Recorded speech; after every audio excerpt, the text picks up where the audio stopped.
नमस्कार बंधुरा सुबलाय रान्नाघरे आपनादेर स्वागत।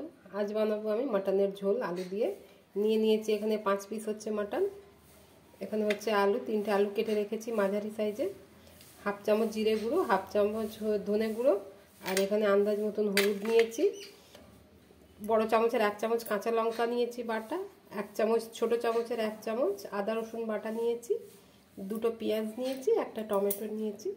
प्रथमे आमी आलूगुलोके लाल लाल करे भेजे नेब। कड़ाटा गरम हो गेছে, দিয়ে দেব সরষের তেল। তেলটা গরম হয়ে গেছে, দিয়ে দেব অল্প হলুদ, দেব আলু।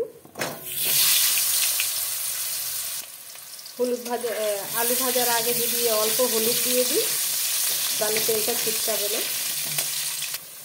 আমার আলু ভাজাটা হয়ে গেছে, আমি তুলে নিচ্ছি। ফোড়নে দেব দুটো তেজপাতা, দেব কেটে রাখা পেঁয়াজ। और पेঁয়াজটা ভাজা হয়ে গেছে, দিয়ে দেব পরিষ্কার করা মটন।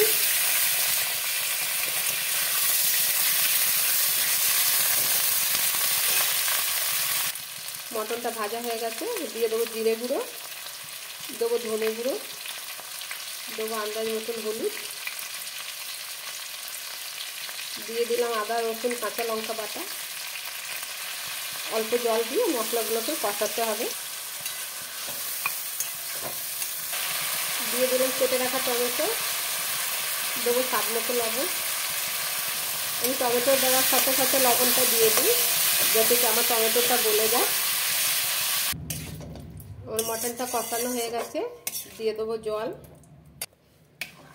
প্রেসার কুকারে আমি 2 থেকে 3টে সিটি লাগাবো। মটনটা আমার মনে হয় সেদ্ধ হয়ে গেছে। এবার আলু দিয়ে দেবো, আলু দিয়ে একটা সিটি লাগাবো। দিয়ে দিলাম আলু, একটা সিটি হতে দেব। ওই কড়াতে আমি মটনগুলোকে ঢেলে নিলাম, দিয়ে দেবো উপর থেকে গরম মশলা। আমার মটনটা রেডি হয়ে গেছে, এবার অন্য একটা পাত্রে আমি ঢেলে নেব। আমার মটন রেসিপিটা রেডি হয়ে গেছে বন্ধুরা। যদি আপনাদের আমার এই ভিডিওটা ভালো লেগে থাকে তাহলে লাইক কমেন্ট সাবস্ক্রাইব অবশ্যই করবেন। ধন্যবাদ।